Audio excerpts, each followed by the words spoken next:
எல்லை தாண்டி மீன்பிடித்ததாக கூறி நாகை மீனவர்கள் 11 பேரை கைது செய்து இலங்கை கடற்படை மீண்டும் அட்டூழியம்.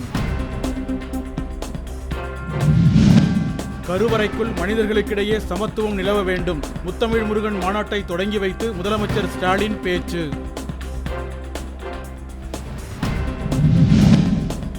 திருச்செந்தூர் முருகன் கோவில் ஆவணி திருவிழா பக்தர்கள் புடைசூழ கொடியேற்றத்துடன் கோலாகலமாக தொடக்கம்.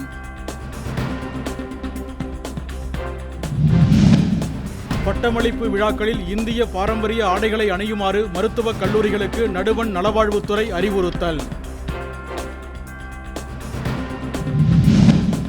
இஸ்ரோவுக்காக நடுவண் அரசு செலவிடும் ஒவ்வொரு ரூபாயும் 2 மடங்கு முதலீடாக திரும்ப வருவதாக இஸ்ரோ தலைவர் சோம்நாத் விளக்கம்.